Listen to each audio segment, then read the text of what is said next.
The Great Library of Alexandria supposedly contained the complete knowledge of the ancient world. Over 400,000 scrolls documenting everything humanity had discovered about mathematics, astronomy, medicine, philosophy, engineering, and history, including texts from Egypt, Greece, Rome, Persia, India, and beyond. If even a fraction of the legends are true, the library held Archimedes' complete works on advanced mathematics and engineering, the true history of Atlantis recorded by Egyptian priests, astronomical calculations that wouldn't be rediscovered for centuries, medical knowledge that could have prevented the Dark Ages, the complete works of countless Greek playwrights and philosophers whose writings are now lost, and possibly even technological secrets that would seem like magic to ancient peoples. Then, according to popular belief, one catastrophic fire in 48 BCE destroyed everything, plunging humanity into darkness for 1,000 years as irreplaceable knowledge burned, setting back human progress by centuries, and leaving us to wonder what wonders were lost forever in the flames. Except, literally none of that is true. The Library of Alexandria wasn't destroyed in a single dramatic fire. It declined gradually over centuries through multiple smaller destructions, budget cuts, political upheaval, and simple neglect. We don't actually know if it ever contained 400,000 scrolls. That number might be wildly exaggerated ancient marketing. Most importantly, we have a pretty good idea of what was in the library because the ancient world had a robust tradition of copying important texts, meaning that the majority of significant works survived the library's decline. The books that were genuinely lost weren't secret mystical knowledge or alien technology, but rather things like royal tax records, duplicate copies of works we still have, and probably thousands of scrolls that were simply not very important or interesting, which is why no one bothered preserving them. Welcome to History Unleashed, where we separate historical reality from the myths we tell ourselves. I'm your host, and today, we're investigating the Lost Library of Alexandria, where we'll discover what the library actually was versus what legend claims, explore the multiple destructions it suffered rather than one dramatic burning, examine what texts were actually contained there versus mystical speculation, investigate what was genuinely lost and why it matters, understand how the lost library narrative serves modern psychological needs, and reveal what the library's fate teaches us about how knowledge is actually preserved and lost. If you're ready to discover that the library was probably never the largest in the ancient world, that Julius Caesar's fire destroyed only a small portion of it, that most lost Greek philosophy and science was actually preserved in the Islamic world and translated back to Europe, and that the real tragedy isn't one dramatic destruction but the slow grinding loss of knowledge through neglect, institutional failure, and societies that stop valuing learning, hit that subscribe button and ring the notification bell, because what we're about to explore will completely change how you think about lost knowledge and historical memory. So prepare yourself for a journey into one of history's most misunderstood institutions, where we'll debunk the myths while acknowledging the real losses, and where the actual story is more complex and more relevant than the simplified legend. Under Chapter 1. What the library actually was. Reality versus legend. Before we can understand what was lost, we need to establish what the Library of Alexandria actually was, and the reality is simultaneously less dramatic and more interesting than the popular mythology. It wasn't a single building containing all human knowledge, but rather a complex institution that combined what we'd call a university, a research institute, a museum in the original sense of a temple to the muses, and yes, a library, all patronized by the Ptolemaic rulers of Egypt as part of their strategy to make Alexandria the intellectual capital of the Hellenistic world. Understanding what the library actually was, how it functioned, what its goals were, and what its limitations were, is essential for evaluating what was lost when it declined and eventually disappeared. The library was founded around 283 BCE by Ptolemy IV Soter, the Macedonian general who became pharaoh of Egypt after Alexander the Great's death, or possibly by his son Ptolemy II Philadelphus. The sources are unclear about exact timing and credit. The Ptolemies were Greek-speaking Macedonians ruling over Egypt, and they used the library and museum as tools of cultural legitimacy and political prestige. By becoming patrons of learning and collecting the wisdom of the known world, They positioned themselves as sophisticated Hellenistic rulers rather than just military conquerors. The library was a political project as much as intellectual one. The museum, literally Temple of the Muses, was the broader institution that housed the library. It included lecture halls, laboratories, observatories, dissection rooms for medical research, botanical gardens, and a zoo. It employed scholars who were paid salaries by the Ptolemaic state, giving them time to pursue research and writing. This was one of the first times in history that intellectuals could support themselves purely through scholarship rather than needing independent wealth or patronage from multiple sources. The museum created what we'd recognize as an academic research community. The library itself was the scroll collection and the facilities for storing, cataloging, and accessing those scrolls. Ancient libraries were very different from modern ones. There were no shelves of books you could browse, no lending system for taking materials home, no comfortable reading rooms. Scrolls were stored in pigeonholes or on shelves, organized by subject and author. Accessing them required going through librarians who would retrieve scrolls based on the catalog system. Reading was done in designated spaces, probably uncomfortable and poorly lit by modern standards. The library was a repository and archive more than what we think of as a lending library. The collection methods were aggressive and sometimes questionable. The Ptolemies supposedly ordered that all ships arriving in Alexandria's harbor be searched for books which would be confiscated, copied, and returned, with the owners receiving the copy while the library kept the originals. The Ptolemies borrowed the official state copies of the plays of Aeschylus, Sophocles, and Euripides from Athens, supposedly to make copies, but kept the originals and returned the copies to Athens, forfeiting a substantial deposit they'd paid as guarantee. These stories might be exaggerated, but they reflect the Ptolemies' aggressive collecting strategy and their willingness to use wealth and power to acquire texts. The cataloging system was sophisticated for its time. The librarian Callimachus created the Pinakes, a 120-volume catalog organizing the library's holdings by author and subject. This was one of the first comprehensive attempts to organize a large collection of texts systematically. The catalog itself was so important that copies circulated independently, allowing scholars elsewhere to know what Alexandria contained, even if they couldn't visit. The catalog's existence means we actually have some idea of what the library held, though the Pinakes itself is now lost and we know it only through references in other works. The famous number, 400,000 scrolls or even 700,000 in some accounts, is almost certainly exaggerated. These numbers come from ancient sources that had reasons to inflate the library's holdings for prestige. A scroll could contain anything from a short poem to a complete book of history, so scroll count doesn't translate neatly to modern book equivalents. More realistic estimates suggest perhaps 40,000, 100,000 scrolls at the library's peak, which would still be impressive for the ancient world. Even accounting for exaggeration, Alexandria probably was the largest library of its era, though the Pergamum library was a rival. The types of texts collected were broad but reflected Hellenistic priorities. Greek works predominated because the Ptolemies and most scholars at the museum were Greek-speaking. The library contained works of literature, plays, poetry, epics, historical works, scientific and mathematical texts, medical treatises, philosophical works, astronomical observations, and practical texts on subjects like agriculture and engineering.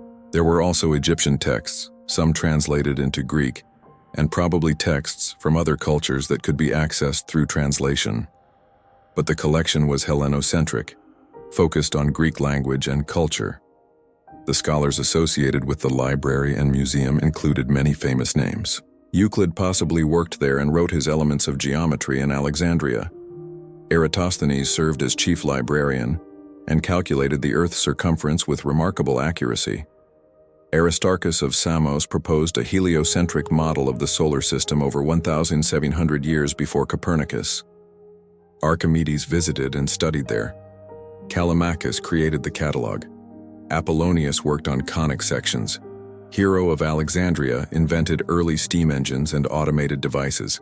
The concentration of talent was extraordinary. The working conditions and intellectual culture at the museum created an environment where scholars could focus on pure research. The Ptolemies provided salaries, housing, and even free meals. Scholars could access the library's collections freely. They could interact with colleagues working on different subjects, enabling cross-pollination of ideas. This institutional structure, paying intellectuals to pursue knowledge without immediate practical application, was revolutionary for the ancient world and wouldn't be replicated on similar scale until the rise of European universities over a millennium later. But the library had limitations that are often ignored in romantic accounts. It was expensive to maintain and depended on royal patronage. When the Ptolemaic dynasty weakened politically and economically, the library's funding declined. It was vulnerable to political instability. Scholars sometimes got caught up in royal power struggles. It was geographically concentrated. Having all these texts and scholars in one location meant that local disasters could affect the entire institution. And it was inherently fragile. Papyrus scrolls decay, require copying to preserve their contents, and are vulnerable to fire, water, insects, and simple wear from handling. The library's purpose was both knowledge preservation and knowledge creation. It preserved existing texts by collecting and copying them, but it also created new knowledge through the research conducted by museum scholars. This dual function meant the library's value wasn't just as an archive, but as an active intellectual center. When the library declined, the loss wasn't just texts, but also the research community and the institutional structure supporting intellectual work. The relationship between the library and the city of Alexandria matters for understanding its role. Alexandria was a cosmopolitan, wealthy commercial hub connecting Europe, Africa, and Asia. The city attracted scholars, merchants, and visitors from across the known world. The library benefited from this cosmopolitan environment, gaining access to texts and ideas from diverse cultures. But it also meant the library's fate was tied to Alexandria's political and economic fortunes. When Alexandria declined, the library declined with it. The popular image of the library as a single monumental building is probably wrong. The museum complex likely included multiple buildings, possibly including a separate daughter library at the Temple of Serapis. References in ancient sources suggest that the book collection was distributed across multiple locations, which actually would have been good risk management. Distributing the collection meant a single fire couldn't destroy everything. But it also means that the burning of the library wasn't necessarily one event affecting one building. From which country are you watching this? Because the Library of Alexandria represents an early example of state investment in learning and research, and different countries have different traditions of supporting intellectual work. How does your country currently support libraries, research institutions, and scholarship? Share your thoughts in the comments, and if you're surprised by how different the real library was from the legend, make sure you're subscribed because we're about to explore how the library was actually destroyed. Or rather, how it gradually declined through multiple events rather than one dramatic burning. Chapter 2. The Many Destructions, How the Library Actually Died. The popular narrative holds that the Library of Alexandria burned in a single catastrophic fire in 48 BCE, when Julius Caesar's forces set fire to Egyptian ships in the harbor, with the flames spreading to the library and destroying 400,000 irreplaceable scrolls in one night of tragedy. This story is emotionally powerful and narratively satisfying. One dramatic moment when human knowledge was nearly destroyed by violence and chaos. But it's almost certainly false, or at least dramatically oversimplified. The Library of Alexandria didn't die in a single event, but rather declined gradually over centuries through a series of smaller destructions, budget cuts, political upheavals, changes in intellectual priorities, and simple institutional decay. Understanding the actual history of the library's destruction is less dramatic, but more instructive about how institutions and knowledge are actually lost. The Caesar fire of 48 BCE did happen, but its impact on the library is disputed and probably limited. Caesar was in Alexandria supporting Cleopatra in her power struggle with her brother Ptolemy XIII. His forces set fire to Egyptian ships in the harbor to prevent them from being used against him. Ancient sources disagree about whether this fire spread to parts of the city and affected the library. Some sources mention that books stored in warehouses near the harbor burned, possibly books awaiting shipment or being processed for the library's collection. But there's no contemporary account of the main library collection being destroyed in this fire. The strongest evidence that Caesar's fire didn't destroy the library is that scholars continued working there and referencing its collections for centuries afterward. Strabo the geographer visited Alexandria around 25 BCE, just 23 years after Caesar's fire, and made no mention of the library having been destroyed or substantially damaged. He described the museum and its intellectual activities as ongoing.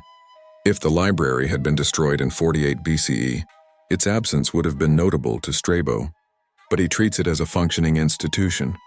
The first certain major loss occurred in 272 CE when the Roman Emperor Aurelian destroyed much of the Bruttian district, the royal quarter where the museum and main library were located, during his reconquest of Alexandria from the Palmyrene Empire. This military action damaged or destroyed the museum complex and likely destroyed whatever remained of the library's original collection. But even this wasn't a complete destruction because by 272 CE, the library had already been in decline for centuries, and much of its collection had probably been moved, lost, or copied elsewhere. The Serapeum, a temple complex that housed what's called the daughter library of Alexandria, was destroyed in 391 CE by Christian mobs led by Patriarch Theophilus as part of religious conflicts between Christians and pagans. The Serapeum had become a center for pagan intellectual life and contained a substantial book collection. Its destruction was religiously and politically motivated. Christians saw pagan temples and their associated institutions as threats to be eliminated. Whether the Serapeum library contained significant unique texts or mainly duplicates of works preserved elsewhere is unknown. But its destruction represents another blow to Alexandria's intellectual infrastructure. The Arab conquest of Alexandria in 641–642 CE is sometimes blamed for destroying the library.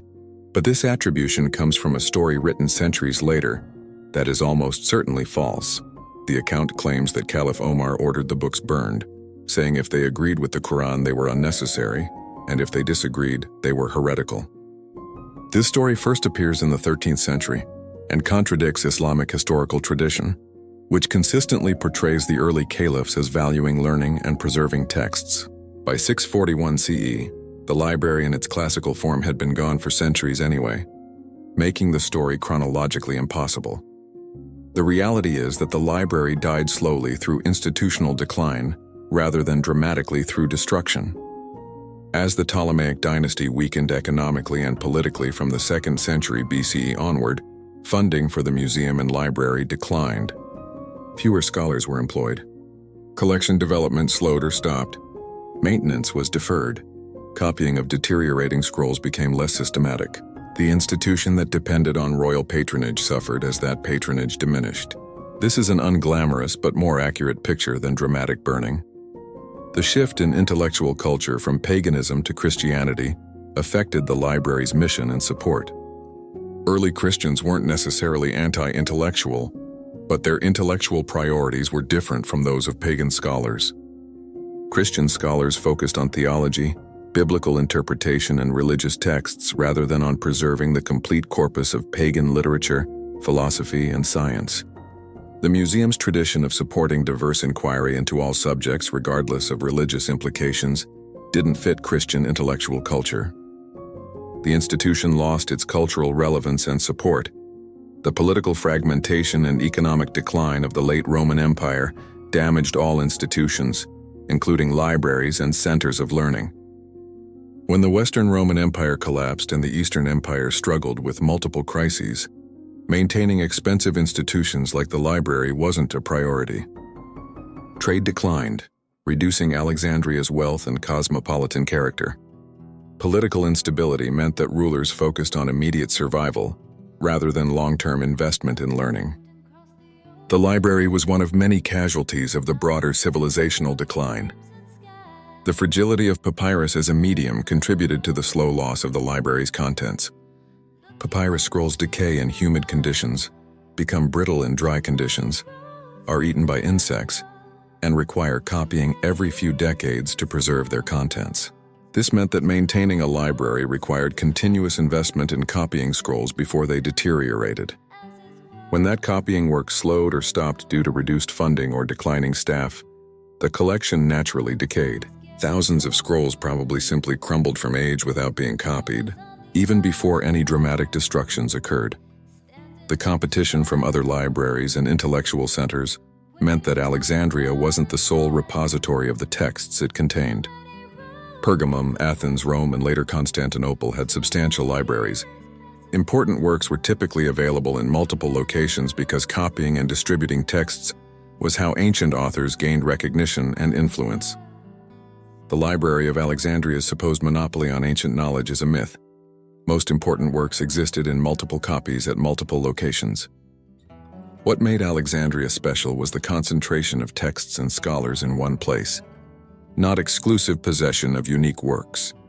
The transfer of intellectual center of gravity to Constantinople, after it became the Eastern Roman capital in the 4th century CE, drained Alexandria of resources, scholars, and importance. Constantinople became the place where ambitious intellectuals went, where manuscripts were collected and copied, where imperial patronage supported learning.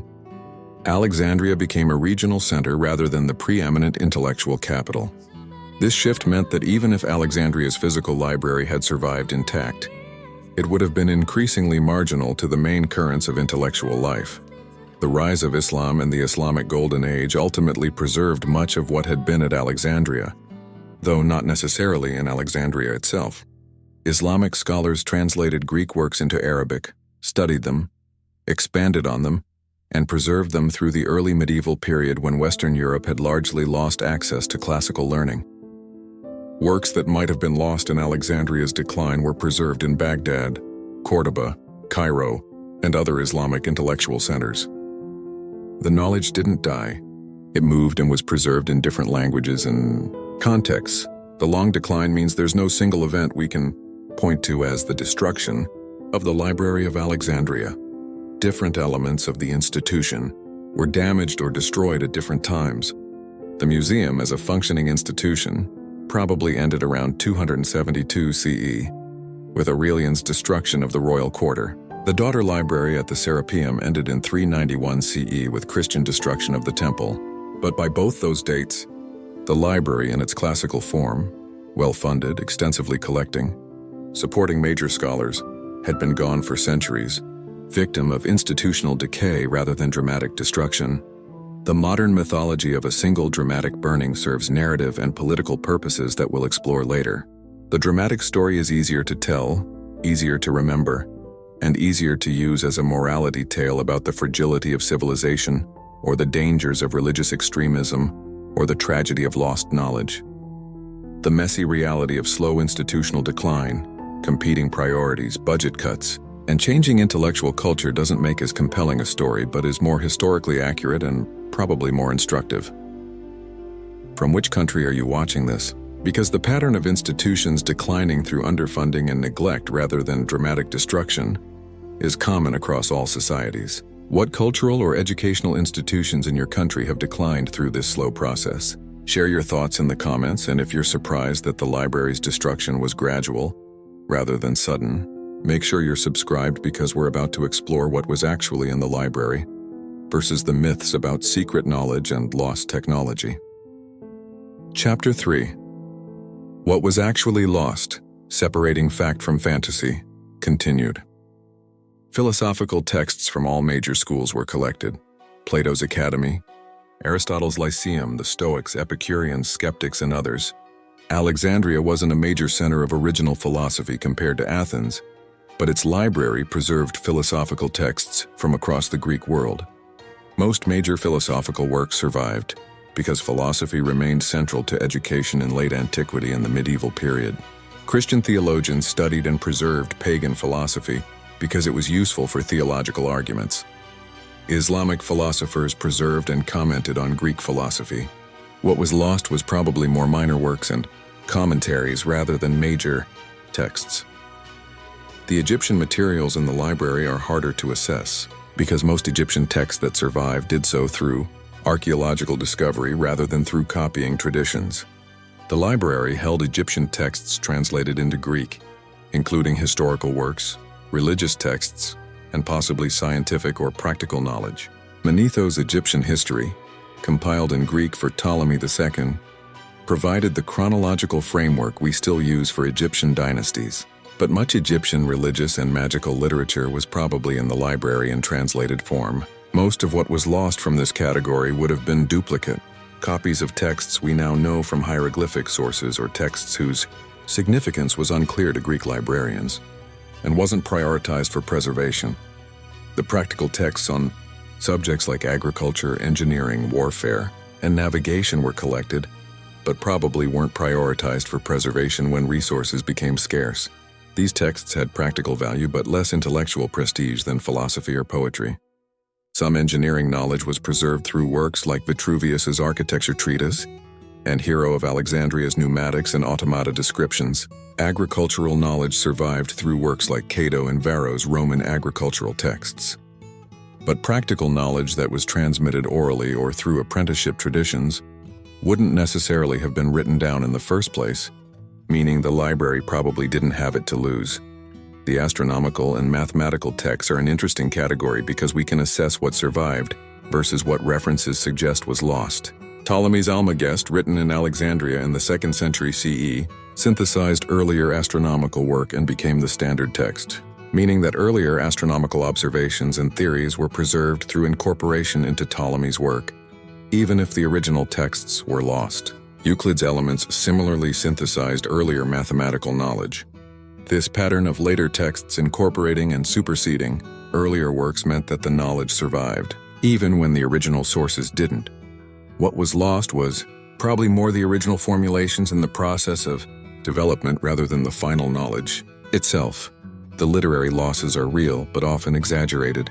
We have fragments and references suggesting that Greek tragedy originally included hundreds of plays beyond the 33 complete plays that survived from Aeschylus, Sophocles, and Euripides.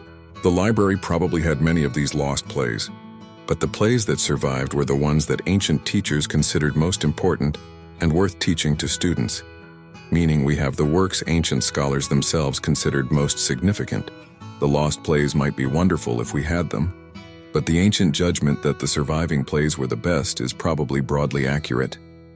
Similar patterns hold for epic poetry, lyric poetry, and other literary forms. We have what antiquity itself considered most worth preserving. The question of unique texts versus duplicates is crucial for understanding what was lost. Most important works existed in multiple copies in multiple locations. Authors who wanted their works to be known ensured wide distribution. The Library of Alexandria's copies of Homer, Plato, Euclid, and other major authors were duplicates of texts available elsewhere. When Alexandria's copies were lost, the knowledge survived because other copies existed. What might have been truly unique were local texts, Egyptian records, minor authors, works produced by Alexandrian scholars that weren't copied elsewhere. But even here, truly important works probably were copied and distributed. The specific losses we can document are revealing about what was considered important. We know that Callimachus, the librarian who created the catalog, was also a poet, and we have only fragments of his poetry despite his ancient reputation. This suggests that even works by famous Alexandrian scholars were lost when copying traditions ended, probably because later eras had different literary tastes. We know that hundreds of Greek plays existed beyond the ones that survived, and the library probably had many of them. We know that complete works of pre-Socratic philosophers existed and are now lost or survive only in fragments. These losses are real, but they reflect changing intellectual priorities rather than catastrophic destruction. The scientific and technical knowledge that was genuinely lost is harder to assess because we don't know what we don't know. Some historians speculate that advanced mathematical or engineering knowledge was lost with Alexandria's decline, pointing to techniques like Roman concrete that were later forgotten, or to astronomical knowledge that had to be rediscovered. But most significant scientific knowledge was preserved through Byzantine and Islamic traditions. The Ptolemaic astronomical system survived. Euclidean geometry survived. Archimedean physics survived. The medical knowledge of Hippocrates and Galen survived. What was lost was probably more experimental observations, minor treatises, and practical knowledge than revolutionary discoveries. The myth of lost technological secrets deserves special attention because it's particularly persistent. Claims that the library contained plans for batteries, flying machines, advanced weaponry, or other anachronistic technology are not supported by evidence. The library contained the knowledge of its era, which was sophisticated but limited by the available conceptual frameworks and materials. Hero of Alexandria's pneumatic devices and automata were clever toys and temple mechanisms, not industrial machinery. The Antikythera mechanism shows that ancient astronomical clocks were more sophisticated than we'd assumed, but it doesn't suggest technology dramatically beyond its era's general level. The statistical likelihood is that most of what was lost was material we wouldn't particularly miss. In any large collection, most items are not of great significance. The library probably contained thousands of scrolls of tax records, administrative documents, personal correspondence, minor literary works, duplicate copies, and material that even ancient scholars didn't consider particularly important. The truly valuable, truly important works were the ones that got copied and preserved. The loss of thousands of scrolls sounds tragic. But if most of those scrolls were Egyptian tax receipts from the 3rd century BCE or minor poems by forgotten authors or the 50th copy of Homer, the actual loss of knowledge was limited. The textual variants that were lost represent a real scholarly loss even if the works themselves survived. Ancient texts were copied by hand, and each copying introduced variations, sometimes errors, sometimes deliberate changes, sometimes alternative versions. Having multiple manuscripts of the same work allows modern scholars to reconstruct the original more accurately by comparing variants. The library probably had ancient manuscripts of major works that would have been valuable for textual criticism, even if we have the general content through later copies. But this is a scholarly rather than a fundamental knowledge loss. We have the works and their content, just not the earliest or most variant manuscripts. The genuine tragedy is less about specific lost texts than about the loss of institutional continuity and research tradition. The museum and library created an intellectual community where scholars could pursue knowledge systematically with institutional support. That tradition was broken with Alexandria's decline. The institutional model wouldn't be replicated until medieval universities developed centuries later. The loss of this institutional structure probably set back intellectual development more than the loss of specific texts, because it meant fewer people were doing systematic research, and fewer discoveries were being made for several centuries. The comparative perspective is important. What survived versus what was lost suggests that ancient systems for preserving important knowledge worked reasonably well. The most significant works from every field and genre survived because they were valuable enough that people kept copying them. The lost works were generally either minor or were superseded by better later works. The knowledge that survived included the foundations of mathematics, science, philosophy, medicine, and literature that would be built upon in later eras. If the library's destruction had been the civilizational catastrophe popular mythology suggests, we wouldn't have the extensive classical corpus we do have. The lesson is that knowledge preservation requires distributed storage and continued use, rather than centralized hoarding. Works survived because they were copied in multiple locations and because people continued reading, teaching, and building upon them. The library's concentration of texts in one location was impressive, but was actually a vulnerability. Distributed preservation across multiple libraries in multiple cities proved more robust than any single institution, however grand.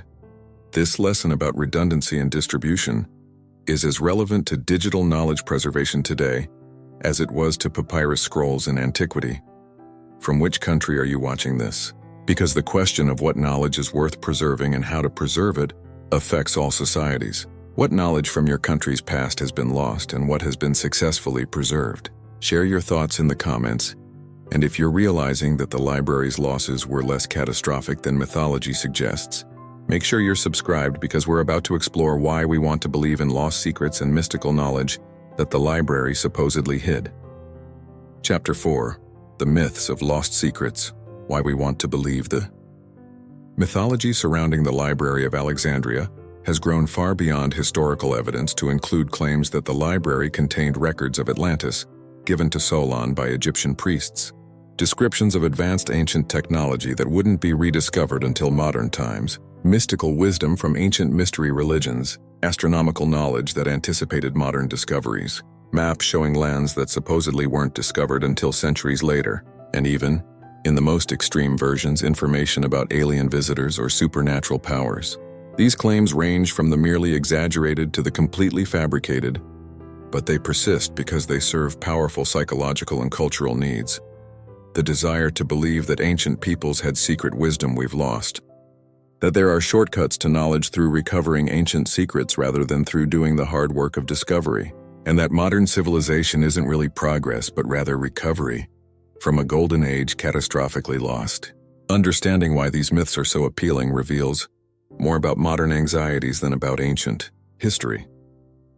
The Atlantis myth's connection to the library comes from Plato's dialogues Timaeus and Critias, where he claims that Solon, an Athenian statesman, heard about Atlantis from Egyptian priests during his visit to Egypt around 590 BCE. The priests supposedly had records of this ancient civilization that destroyed itself through hubris. Later authors speculated that these Egyptian records might have been in the Library of Alexandria, destroyed in the fire, explaining why we have no evidence of Atlantis. This is multiply problematic. Plato's Atlantis story was almost certainly a philosophical allegory rather than historical account. No ancient source mentions Egyptian records of Atlantis being in the library. And the library was founded over 300 years after Solon's supposed visit, making direct preservation of records he saw impossible. The technological secrets mythology claims that the library contained descriptions of batteries, the Baghdad battery, flying machines, references to Vimanas in Indian texts, advanced weaponry, Greek fire, Archimedes' death ray, computing devices, the Antikythera mechanism as evidence of more sophisticated devices, and other anachronistic technology. The reality is more mundane. The Baghdad battery, if it was a battery at all, was a simple galvanic cell that might have been used for electroplating, not evidence of advanced electrical knowledge. Greek fire was a Byzantine innovation from centuries after the library's decline. Archimedes' mirrors that supposedly set ships on fire are legendary rather than historical. And the Antikythera mechanism, while sophisticated, represents the peak of ancient astronomical calculation for a specific purpose rather than evidence of broader computing capability. The mystical wisdom claims suggest that the library held secret teachings from Egyptian mystery religions, Greek mystery cults, Hermetic texts, alchemical secrets, and occult knowledge. This mythology draws on the fact that Alexandria was indeed a center of Hellenistic mysticism, and that Hermetic texts claiming Egyptian origin were produced there. But these texts were philosophical and mystical speculations by Hellenistic authors, rather than ancient Egyptian secrets. And many Hermetic texts actually survived through Byzantine and Islamic transmission. The library probably did have texts from mystery religions, but these would have been ritual instructions and mythological narratives, rather than magical secrets or supernatural powers. The astronomical knowledge claims sometimes suggest that ancient astronomers knew things that weren't rediscovered until modern times, that the Earth orbits the Sun, that the universe is vast, that there are multiple galaxies. There's some truth mixed with exaggeration here. Aristarchus of Samos did propose a heliocentric model in the 3rd century BCE, though it wasn't accepted by most ancient astronomers because the geocentric model fit observations better without telescopes. Ancient estimates of cosmic scale were impressive, but still vastly underestimated true distances and sizes. The knowledge that was lost when the Alexandrian astronomical tradition declined was real. Observations, calculations, models, but it was sophisticated ancient science, not modern knowledge anachronistically possessed by ancients. The lost maps and geographical knowledge claims suggest that ancient peoples knew about Americas, Antarctica, or other lands supposedly not discovered until later. The Peary race map and other examples are cited as evidence. The reality is that ancient geographical knowledge was sophisticated about the Mediterranean, Near East, and parts of Africa and Asia that were accessible to Greek and Roman travelers, but it didn't extend to the Americas or other isolated regions. Claims that ancient maps show Antarctica without ice or show American coastlines are based on misinterpretations of ambiguous medieval and Renaissance maps that synthesize ancient geography with later discoveries, often in confused ways. The mathematical secrets mythology suggests that ancient mathematicians had discovered advanced mathematics that was lost and rediscovered only in modern times. There's a kernel of truth. We've been surprised by how sophisticated ancient mathematics was, and the discovery of the Archimedes palimpsest showed that Archimedes was working with concepts related to calculus. But the library's mathematical holdings were probably close to what we know through surviving works. Euclid's Elements, Apollonius's conic sections, Archimedes's works, and Ptolemy's trigonometry represent the corpus of ancient mathematics quite well. What was lost was probably more minor works and commentaries rather than revolutionary breakthroughs. The medical knowledge. Mythology claims that ancient medicine was more advanced than medieval medicine and that the loss of Alexandrian medical texts caused the Dark Ages' medical primitiveness. This is partially true. Ancient medicine at its best was systematic, based on observation, and relatively rational. Galen's medical works, based partly on Alexandrian anatomical research, were sophisticated. But ancient medicine had severe limitations due to lack of understanding of disease causation, infection, and proper surgical technique. The medieval decline in medical knowledge was real, but it resulted from institutional collapse and changing intellectual priorities rather than from specific text loss. The major medical works actually survived and continued to be studied. The psychological appeal of these lost secrets myths operates on multiple levels. First, they provide a shortcut narrative where recovering ancient wisdom is easier than developing new knowledge through research. This appeals to people frustrated with the slow pace and difficulty of modern research. Second, they support countercultural narratives where mainstream academia is hiding truths or dismissing evidence because it threatens established theories. This appeals to people distrustful of institutions and expertise. Third, they create a golden age mythology where ancient peoples were wiser and more advanced than us, making modern civilization a recovery from catastrophic loss rather than progress from primitive origins. This appeals to people uncomfortable with modernity. The ancient astronaut theories that sometimes incorporate the library represent the most extreme version of lost secrets mythology, claiming that the library contained records of alien visitation, that ancient technology was actually alien technology, or that the library's destruction was orchestrated to suppress this knowledge. These theories have no historical support, but appeal to people who find meaning in vast conspiracies and hidden truths. They reflect modern anxieties about human significance, the search for external sources of meaning and purpose, and suspicion of official narratives. The cultural function of lost secrets mythology extends beyond individual psychology to serve broader narratives. For some, it supports anti-religious narratives where religious institutions destroyed ancient knowledge to maintain power. The Christian destruction of the Serapeum is emphasized while Islamic preservation of Greek texts is minimized. For others, it supports Western civilizational decline narratives where the modern West has fallen from ancient greatness. For still others, it supports colonial-era racism in reverse, claiming that ancient non-European civilizations had advanced knowledge that Europeans destroyed or stole. The alternative history and fringe archaeology communities that promote library mythology often mix genuine historical mysteries with speculation and fabrication. Not everything they discuss is false. There are real historical puzzles about ancient technology and knowledge that mainstream archaeology hasn't fully explained. But the leap from "we don't fully understand this" to "therefore ancient aliens lost civilization mystical wisdom" is not justified by evidence. The library mythology gets weaponized in these debates as evidence that the ancients knew things we can't explain, with the convenient excuse that the evidence was destroyed in Alexandria. The publishing industry's role in promoting library mythology shouldn't be ignored. Books claiming to reveal lost secrets of the ancients or hidden knowledge from Alexandria sell well because they promise exciting revelations rather than careful scholarly analysis. Authors have financial incentives to make dramatic claims even without strong evidence. The result is a market flooded with books making extraordinary claims about ancient knowledge while scholarly works that present more modest conclusions reach smaller audiences. The internet has amplified library mythology by allowing rapid spread of claims without quality control or fact-checking. YouTube videos, blogs, and social media posts repeating myths about the library reach millions, while corrections from historians reach thousands. The algorithmic promotion of engaging content over accurate content means that dramatic false claims often get more visibility than careful, true explanations. The Library of Alexandria has become a case study in how misinformation spreads in the digital age. The harm caused by these myths extends beyond just historical inaccuracy.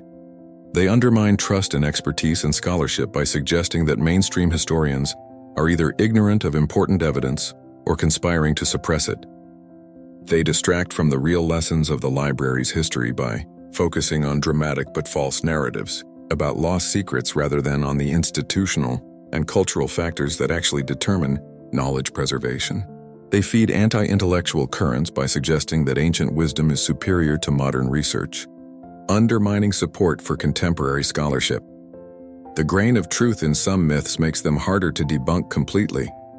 Yes, some knowledge was lost with Alexandria's decline. Yes, ancient peoples were sophisticated and knowledgeable.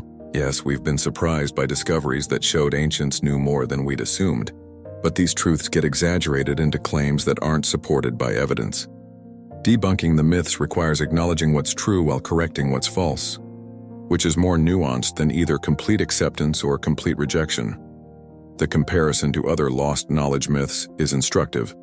The Library of Alexandria serves a similar cultural function to Atlantis, the lost continent of Mu, ancient astronauts, and other hidden history narratives. All provide alternatives to mainstream historical understanding. All claim that important knowledge or civilizations were lost, and all suggest that recovering this lost wisdom would transform modern understanding. The pattern reveals more about modern cultural needs than about ancient realities. We want to believe in hidden knowledge and lost golden ages because it makes the past more mysterious and meaningful. The corrective to these myths isn't just debunking, but providing the actually interesting true story. The Library of Alexandria's real history, the institutional innovation of state-supported research, the systematic collection of knowledge, the scholarly community it supported, the gradual decline through political and economic pressures, and the partial preservation of its contents through copying and distribution, is genuinely fascinating without requiring fabricated secrets. The real story provides useful lessons about how knowledge is created, preserved, and lost. The mythological story, while emotionally appealing, teaches primarily false lessons about easy shortcuts to knowledge and civilizational decline. From which country are you watching this? Because myths about lost ancient wisdom appear in many cultures, often serving nationalist purposes or supporting particular worldviews. What lost ancient wisdom myths exist in your culture, and how do they function? Share your thoughts in the comments, and if you're thinking more skeptically about library mythology, make sure you're subscribed because we're about to explore what was genuinely lost, and why the real tragedy is more relevant to modern concerns than the mythology. Chapter 5. The Real Tragedy. What preservation of knowledge actually requires moving beyond both the dramatic mythology of complete destruction and the debunking that emphasizes how much survived. We need to examine what was genuinely lost with the Library of Alexandria's decline and what this teaches us about how knowledge is actually preserved or lost, not through single catastrophic events but through institutional decay, changing priorities, failure to invest in preservation, and the breakdown of the systems that maintain and transmit knowledge across generations. The real tragedy of Alexandria isn't a dramatic fire destroying irreplaceable secrets, but rather the slow grinding loss of texts through neglect, the end of a research tradition, and the centuries it took to rebuild institutional structures supporting systematic scholarship. Understanding this real tragedy provides lessons far more relevant to modern challenges of knowledge preservation than mythology about lost secrets. The genuine textual losses were significant even if not catastrophic. Hundreds of Greek plays beyond the 33 complete tragedies and 11 complete comedies that survive were probably in the library and are now lost except for fragments and references. We have fragments of works by Sappho, one of antiquity's greatest poets, but lost the complete corpus of her poetry that probably existed in Alexandria. The complete works of pre-Socratic philosophers, Heraclitus, Parmenides, Democritus, and others, are lost except for fragments preserved in later authors' quotations. Many historical works, biographies, and chronicles that would illuminate ancient history are lost. These losses are real and represent permanent gaps in our understanding of ancient culture, philosophy, and history. The scientific and technical losses are harder to quantify, but were probably substantial in specific areas. Observational astronomy accumulated data over centuries, planetary positions, stellar catalogs, eclipse records, and much of this accumulated observational data was probably lost when the Alexandrian astronomical tradition ended. This data would be valuable for modern historical astronomy studies. Practical engineering knowledge about construction techniques, materials, and devices was partly lost when the tradition of technical writing declined. Medical case observations and treatment outcomes from centuries of practice at Alexandria were lost when that medical tradition ended.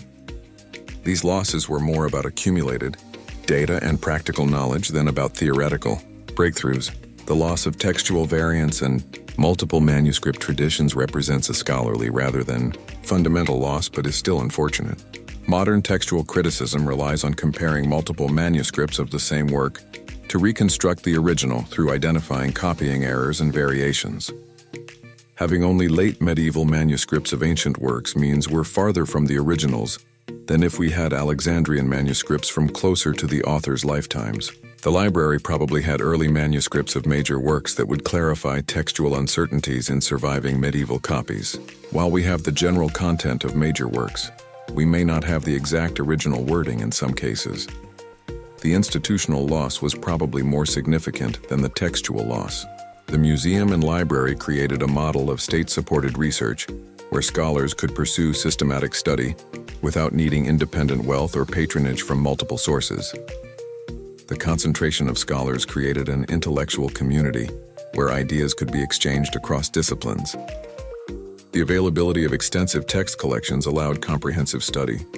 When this institutional structure collapsed, it took centuries to rebuild anything comparable. Medieval universities eventually recreated some of these functions but didn't fully replicate the Alexandrian model until modern research universities developed in the 19th century. The interruption of research traditions meant that some lines of inquiry were abandoned and had to be restarted later. Alexandrian astronomy's level of sophistication wasn't matched again until the Islamic Golden Age, representing a gap of several centuries.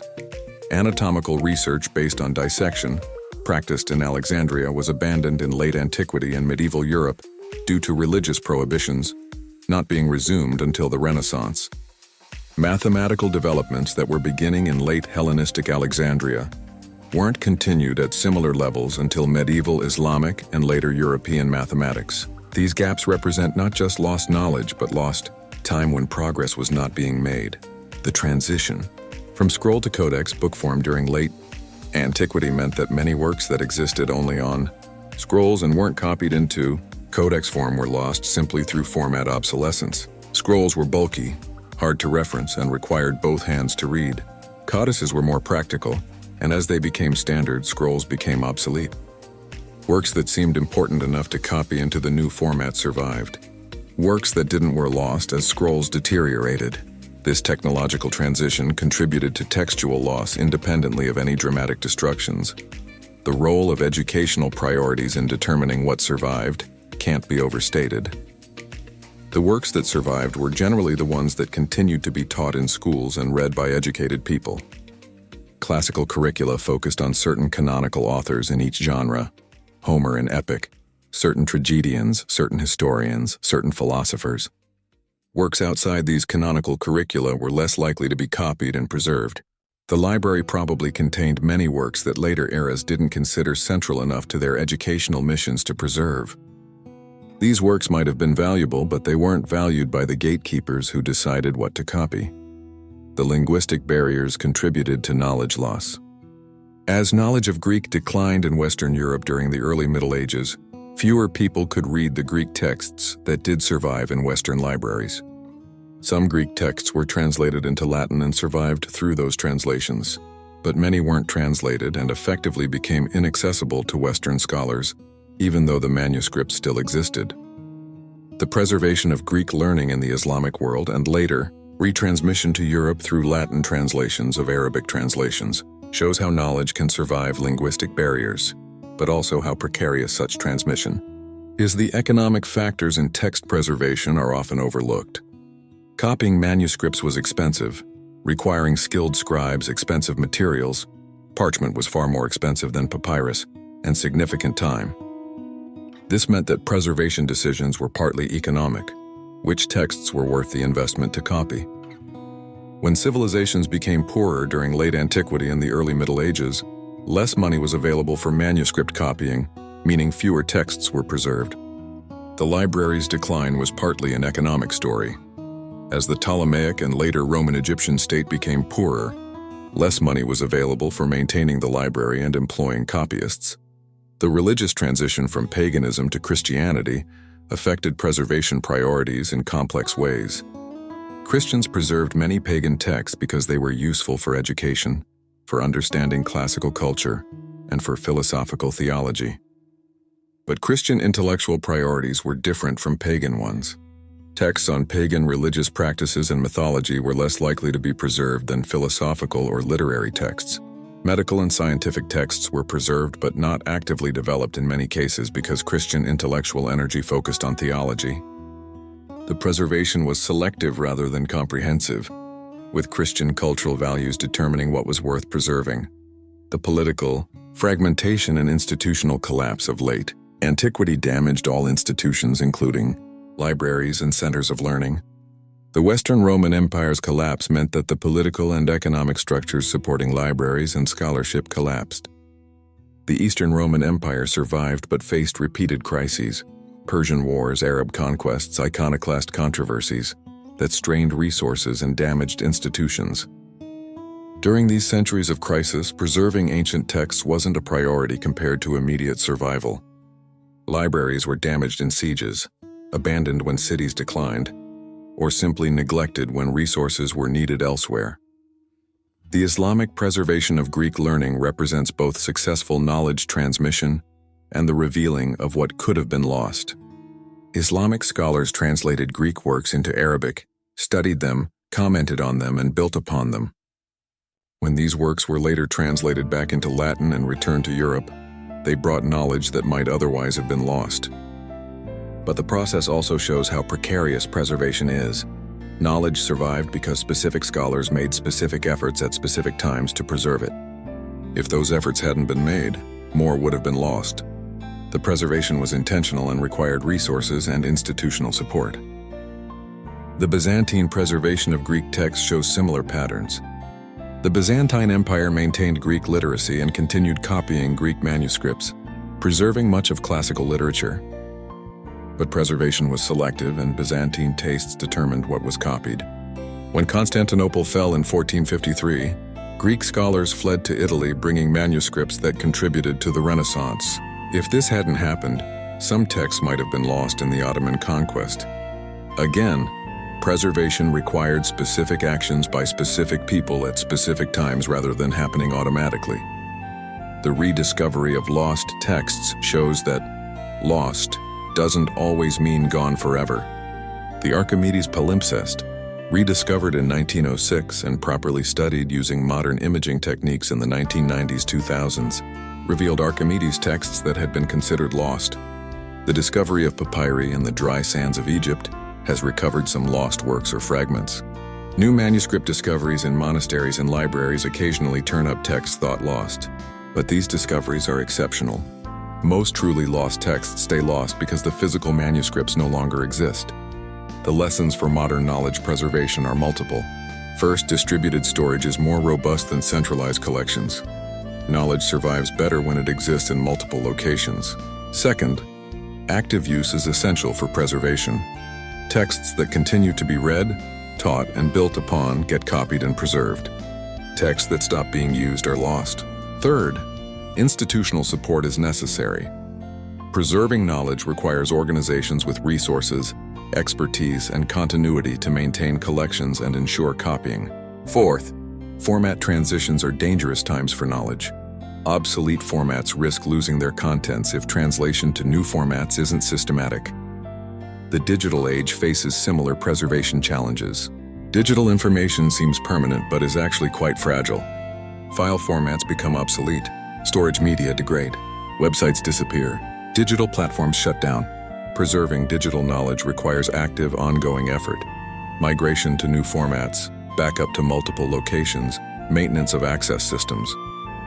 The assumption that because something is online it's automatically preserved is as false as the assumption that because something was in the Library of Alexandria, it would survive forever. Both require active preservation efforts. The comparison between ancient text preservation and modern knowledge preservation reveals both similarities and differences. Ancient preservation relied on manual copying. limiting what could be preserved but ensuring that copied texts were somewhat checked through the copying process.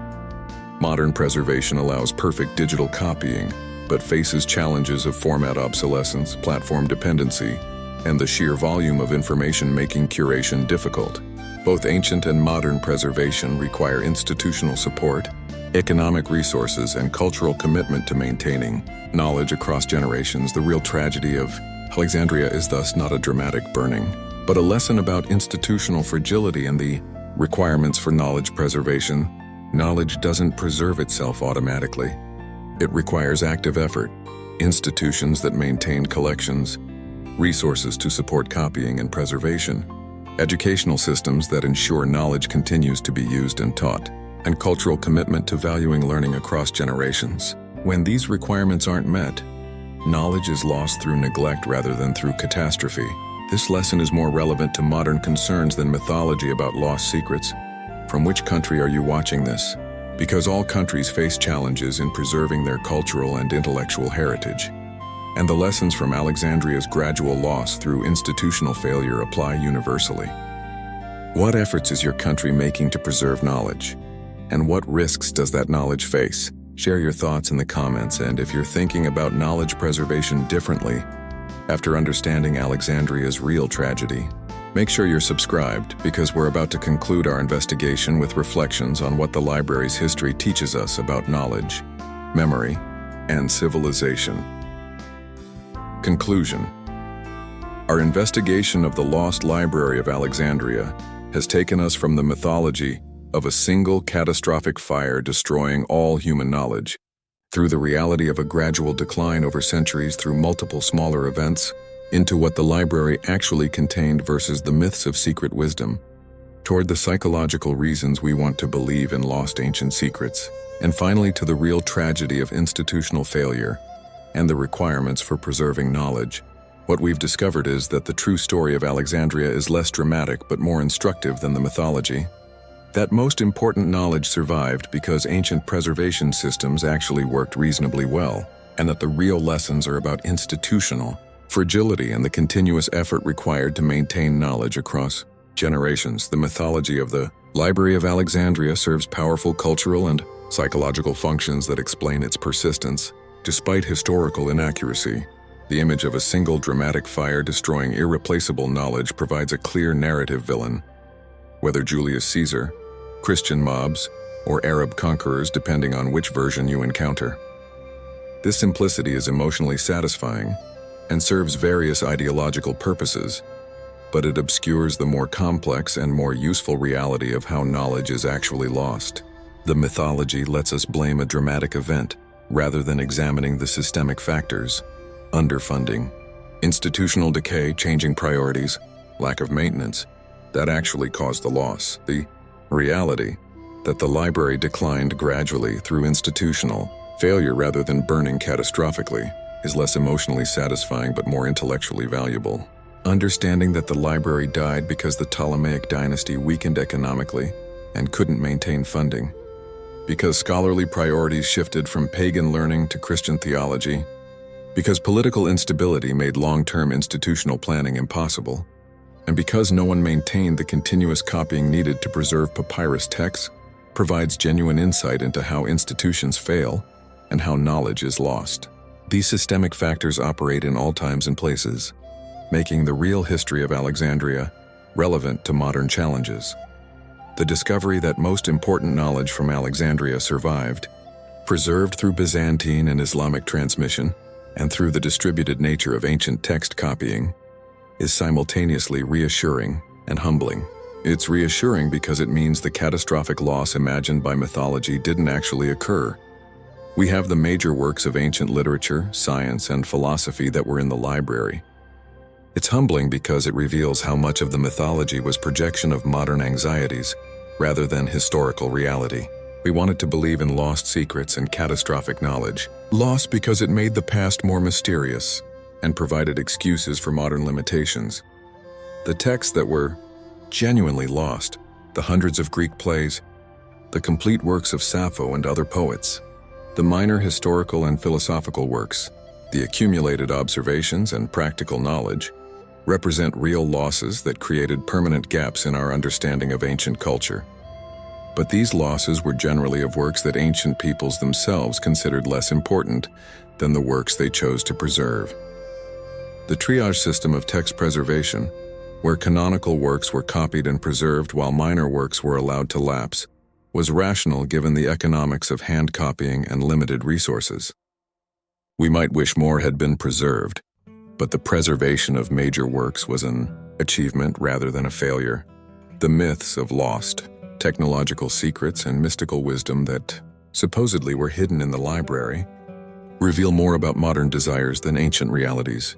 The appeal of shortcuts to knowledge through recovering ancient secrets rather than through doing the hard work of research, the distrust of institutions and expertise that makes conspiracy theories about suppressed knowledge appealing, and the romanticization of ancient peoples as wiser than moderns all drive these myths.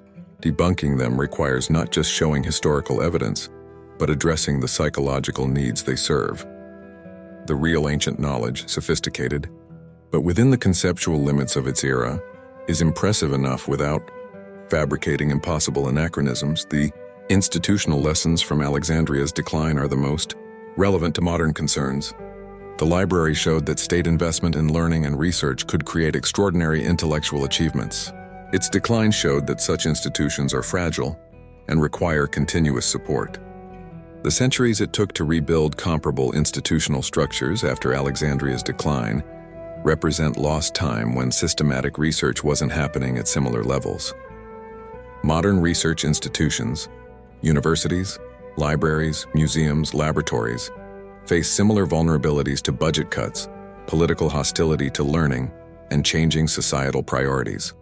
Alexandria's history warns that institutions supporting knowledge can be lost more easily than we'd like to believe. The preservation lessons are equally relevant in the digital age. Knowledge doesn't preserve itself automatically, whether on papyrus scrolls or digital drives. Preservation requires active effort, copying before materials degrade, migrating to new formats as old ones become obsolete, maintaining institutional infrastructure for storage and access, and ensuring that knowledge continues to be used and taught so that preservation remains valued. The assumption that because something is written down or digitized it will automatically survive is as false today as it was in ancient Alexandria. Both require continuous preservation efforts and resource investment. The distributed versus centralized knowledge storage question remains relevant. The Library of Alexandria's concentration of texts in one location was impressive, but vulnerable. Any local disaster could damage the entire collection. The distributed nature of ancient text preservation, where multiple copies existed in multiple libraries across multiple cities, proved more robust. Some copies survived even when others were lost. Modern knowledge storage faces similar questions about centralization versus distribution, redundancy versus efficiency, and single points of failure versus distributed resilience. The lesson from Alexandria is that distribution and redundancy are worth the cost. The role of cultural values in determining what knowledge gets preserved operates in both ancient and modern contexts. Ancient educational curricula determined which texts were copied and preserved. Modern funding priorities and cultural values determine which research gets supported and which knowledge gets maintained. The selective preservation in both cases means that some knowledge is lost not through catastrophe, but through decisions about what's worth preserving. Understanding this process makes knowledge preservation a cultural and political question, not just a technical one. What we choose to preserve reflects what we value. The gap between scholarly historical understanding and popular mythology about the library shows the challenge of public history and science communication. Historians have long known that the library wasn't destroyed in a single fire, and that most important texts survived. But the mythology persists in popular culture, appearing in books, documentaries, and internet discussions.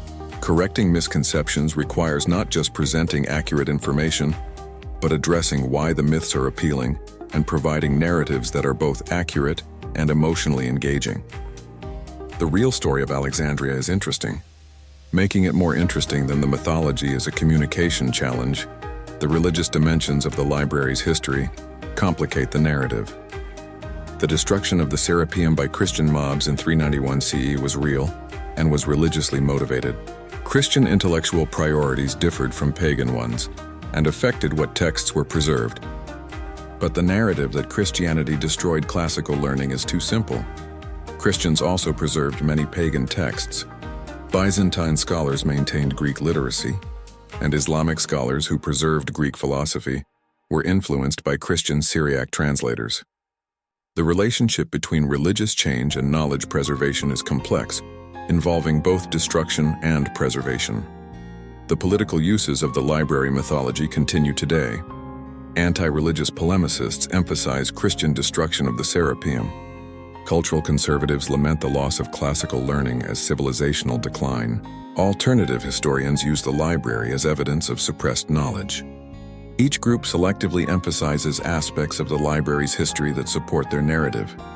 Understanding these political uses of history requires recognizing that historical narratives are always shaped by present concerns and that our interest in the library tells us as much about our own era as about antiquity.